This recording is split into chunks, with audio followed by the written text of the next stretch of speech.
Good morning बच्चों। हम लोग जो कल टॉपिक पढ़ रहे थे वो मनुष्य के अंदर होने वाली पाचन की जो क्रिया होती है उसके बारे में हम लोग क्या कर रहे थे, पढ़ रहे थे, राइट। तो उसके अंतर्गत हम लोगों ने देखा था कि जो पाचन होता है वो 5 चरणों में कंप्लीट होता है। कौन से 5 चरण होते हैं? सबसे पहले अंतःग्रहण होता है, देन फिर पाचन की क्रिया होती है, फिर अवशोषण होगा, फिर स्वांगीकरण होगा और फिर बहिक्षेपण। इसके अंतर्गत हम लोगों ने देखा था कि अंतःग्रहण का मतलब होता है भोजन को मुख के थ्रू क्या करना, अंदर लेना और दांतों के द्वारा चबाना, दैट इज अंतःग्रहण। फिर उसके बाद हम लोगों ने पाचन की क्रिया देखी थी। पाचन की क्रिया का मतलब क्या होता है? भोजन में उपस्थित वृहद अणु है, जैसे कि फॉर एग्जांपल प्रोटीन क्या है, वृहद अणु।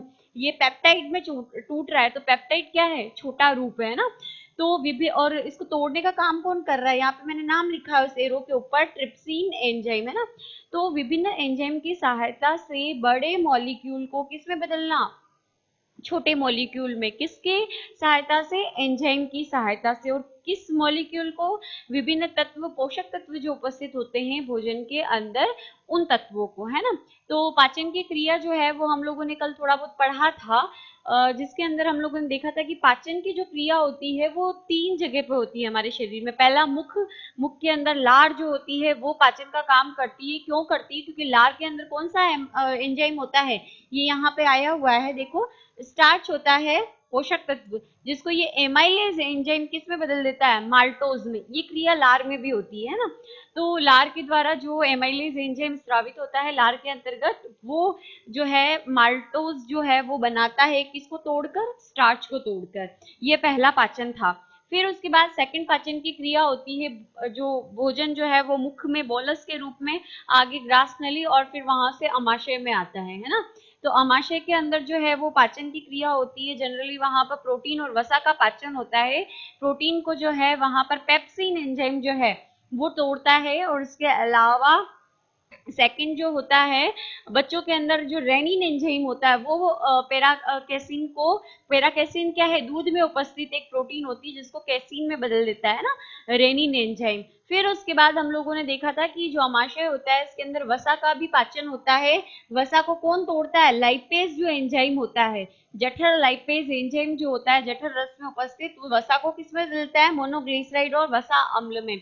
तो ये दोनों जो अभिक्रिया अभी हम नेक्स्ट में पढ़ने वाले हैं वो ऑलरेडी आपके आ चुकी है। अब जो थर्ड स्टेज होती है पाचन की क्रिया जो संपन्न होने की, वो थर्ड स्टेज जो है वो हमारी है कौन सी? जो पाचन की क्रिया है वो है छोटे आंत में पाचन, है ना। छोटे आंत में जो पाचन की क्रिया है वो 3 चीजों के द्वारा होती है। सबसे पहले पित्तरस, पित्तरस का श्रवण कौन करता है? यकृत। तो जो पित्तरस है उसके द्वारा की जाएगी।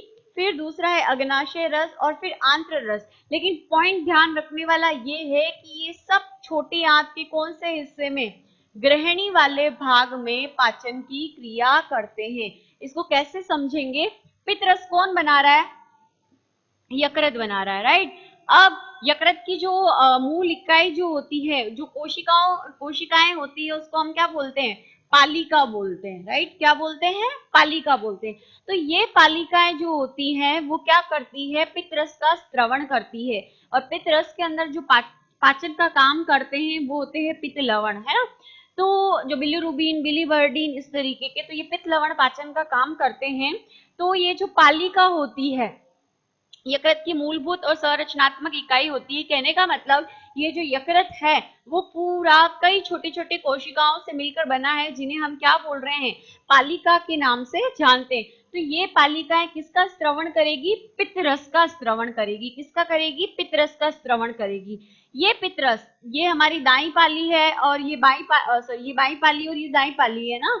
तो इन पालियों से जो जितना भी पित्तरस बनता है वो यकृत वाहिनियों की इधर से, यानी बाई में से भी एक आएगा और दाई में से भी एक आएगा, है ना। ये वाहिनियां दो निकलती है जिन्हें हम यकृत वाहिनियां कहते हैं। ये इस तरीके से ये जितना भी पित्तरस है उसको कहाँ जाके, एक थैलेनुमा संरचना होती है छोटी सी जिसे हम पित्ताशय कहते हैं, तो पित्ताशय में जाके पित्तरस को क्या कर देती है? स्टोर कर देती है।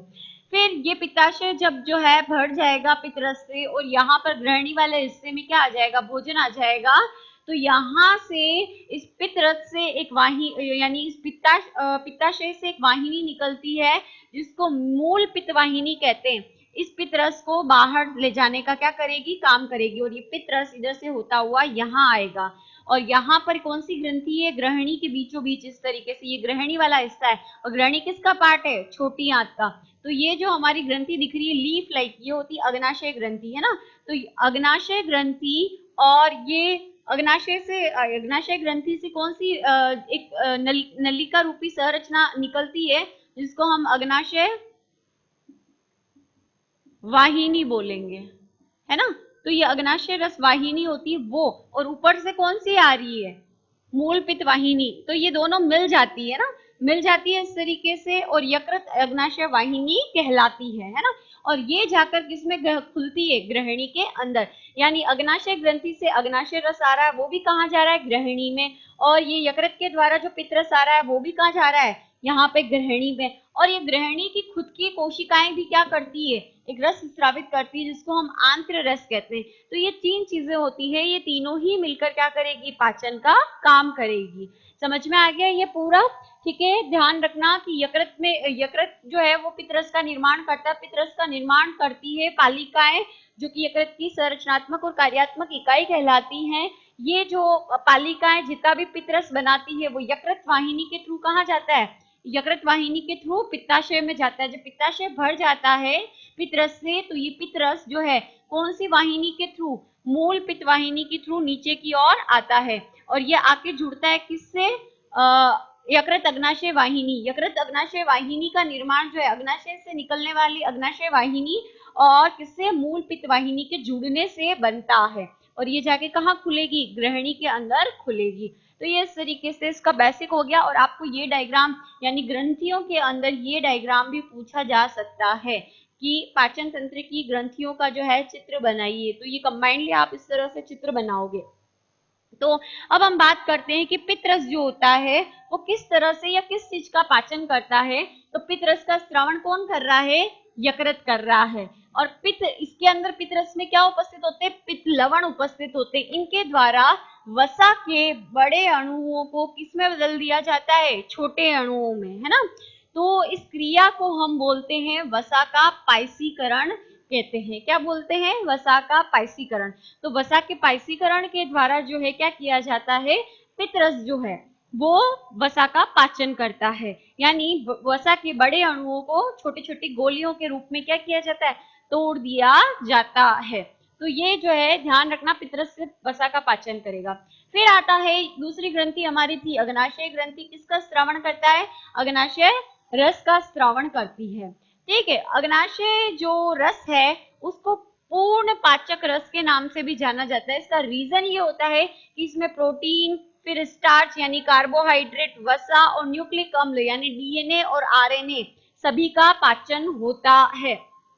सबका क्या होता है, पाचन होता है। तो देखो प्रोटीन का पाचन करने के लिए यहाँ पर 3 एंजाइम होते हैं, ट्रिप्सिन, काइमोट्रिप्सिन और थर्ड है कार्बोक्सी पेप्टिडेज। याद रखना, अग्नाशय के द्वारा प्रोटीन को पचाने के लिए कितने एंजाइम रिलीज किए जाते हैं, दैट इज 3। कौन कौन से, ट्रिप्सिन, काइमोट्रिप्सिन और कार्बोक्सी पेप्टिडेज।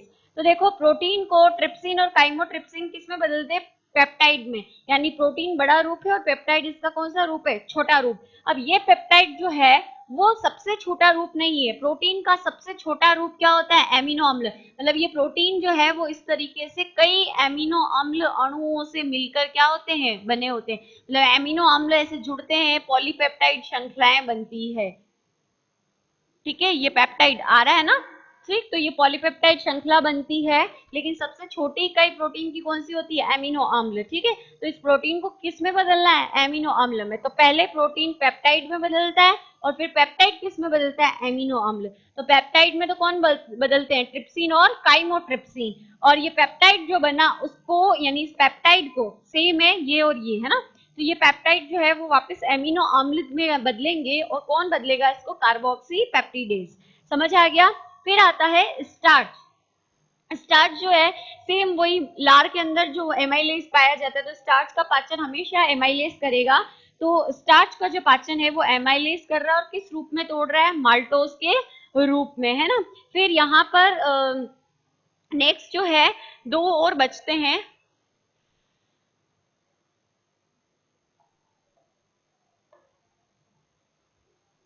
ये आप स्क्रीन पे देख पा रहे हो उस तरीके से। नेक्स्ट है वसा। वसा जो है उसका पाचन किया जाता है लाइपेज एंजाइम की मदद से, ठीक है। और लाइपेज एंजाइम किसमें बदलेगा इसको, मोनोग्लिसराइड और वसा अम्ल के अंदर बदलेगा, ठीक है। तो वसा का पाचन भी होता है। वसा को लाइपेज एंजाइम किसमें बदल रहा है, मोनोग्लिसराइड और वसा अम्ल के अंदर।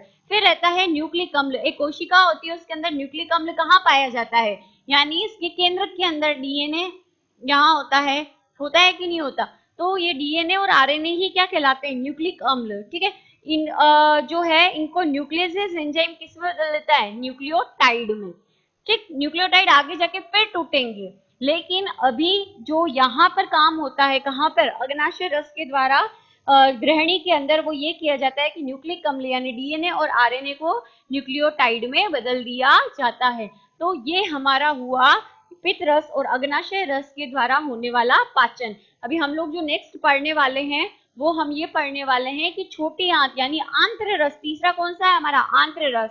तो आंत्र रस के द्वारा किन किन चीजों का पाचन होता है उसके बारे में हम लोग पढ़ने वाले हैं। टोटल 7 एंजाइम्स होते हैं, वहां वर्क करते हैं आंत्र रस के अंदर, तो उनको वन बाय वन हम पढ़ने वाले हैं।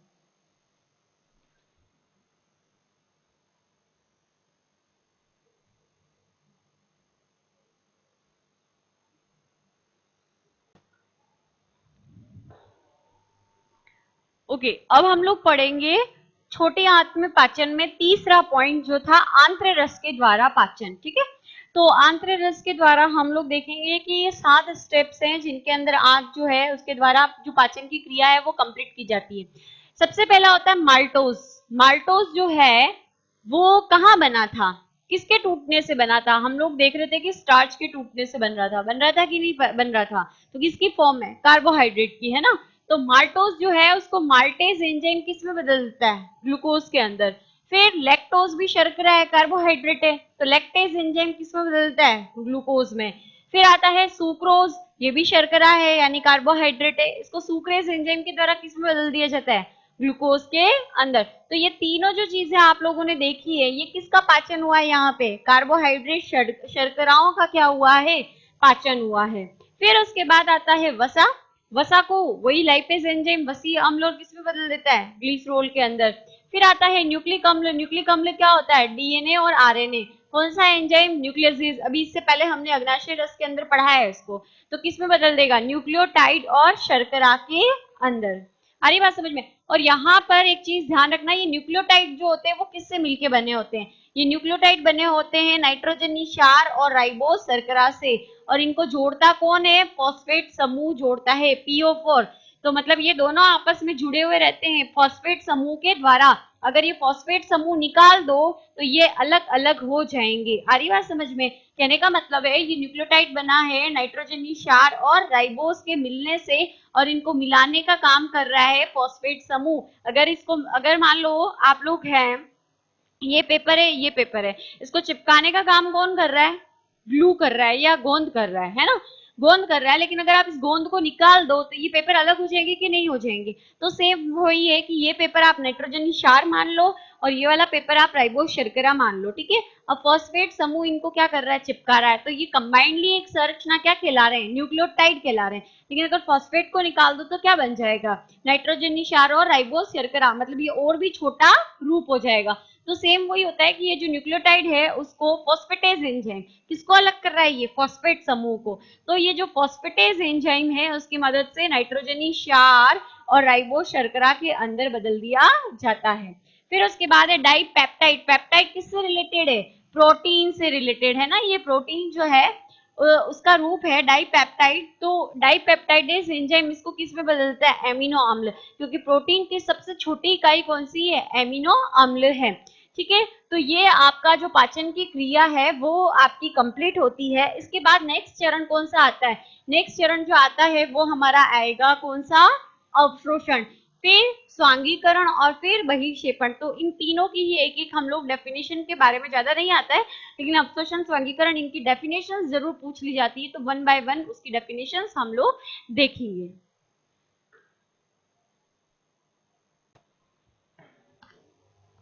ओके, नेक्स्ट अब हम लोग देखेंगे, हम लोगों ने 2 चरण देख चुके हैं जो पाचन की क्रिया होती है उसका। पहला था अंतःग्रहण, दूसरा पाचन की क्रिया, जिसमें हमने तीनों स्टेज देखी है कि मुख में पाचन कैसे होता है, आमाशय में कैसे होता है और छोटी आंत में कैसे होता है।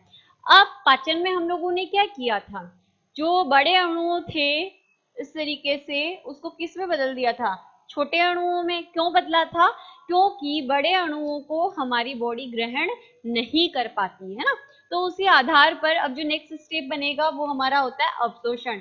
तो ये जो बड़े अणु है उसको तोड़ा हमने पाचन की क्रिया के माध्यम से, किसमें, छोटे अणुओं में। तो अब इन छोटे अणुओं को क्या किया जाएगा, पाचन की क्रिया कहाँ हुई, मेन क्रिया जो हुई वो छोटी आंत में हुई है ना।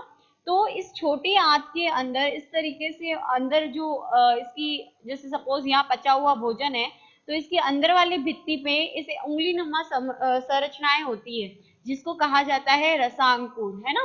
तो ये जो पचा हुआ भोजन है उसमें उपस्थित जो छोटे छोटे पोषक तत्व है भोजन के, है ना, जो बने हैं पाचन की क्रिया के फलस्वरूप, उनको ये रसांकुर क्या करते हैं, ग्रहण कर लेते हैं। और कहाँ डाल देते हैं ग्रहण करके, रक्त के अंदर। तो ये क्रिया हमारी क्या कहलाती है, अवशोषण। पाचन की क्रिया में प्राप्त लघु पोषक तत्व अणुओं को छोटी आंत में उपस्थित रसांकुर द्वारा रक्त में पहुंचाने की क्रिया क्या कहलाती है, क्या कहलाएगी, अवशोषण कहलाएगी। आ गई बात समझ में। तो ये अवशोषण की क्रिया होती है।